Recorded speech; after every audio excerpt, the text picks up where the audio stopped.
একই সাথে একই চ্যানেলে ফিরছে তিনজন জনপ্রিয় অভিনেত্রী। জনপ্রিয় অভিনেত্রী তিতিক্ষা দাস, যাকে শেষ স্টার জলসার ২ শালিক ধারাবাহিকে দেখা গিয়েছিল। তাছাড়াও এর আগে দেখা গিয়েছিল দত্ত অ্যান্ড বৌমা এবং ইচ্ছেপুতুল ধারাবাহিকে। ২ শালিক শেষ হওয়ার পর তাকে আর কোনো ধারাবাহিকে দেখা যায়নি।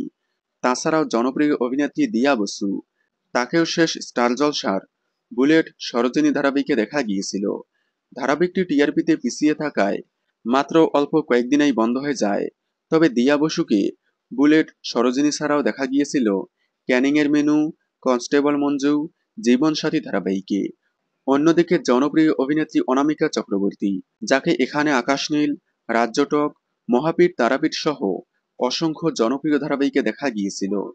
এইবার এই তিনজন জনপ্রিয় অভিনেত্রী একসাথে একই চ্যানেলে ফিরতে চলেছে।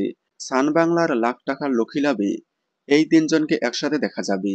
দিয়া বসু এবং তিতিক্ষা দাসকে একসাথে দেখে খুবই খুশি হয়েছে তাদের ফ্যানেরা। কারণ একসময় তিতিক্ষা দাসের ২ শালিককে রিপ্লেস করে শুরু হয়েছিল দিয়া বসুর বুলেট সরোজিনী। এবার দুজনকেই একসাথে একই ফ্রেমে দেখা যাবে। আপনারা তাদেরকে একসাথে দেখার জন্য কতটা এক্সাইটেড কমেন্টে জানাবেন। বাংলা বিনোদনের এই ধরনের সকল আপডেট সবার আগে পেতে চ্যানেলটি সাবস্ক্রাইব করে পাশে থাকা বেল আইকনটি বাজিয়ে দিন। ধন্যবাদ।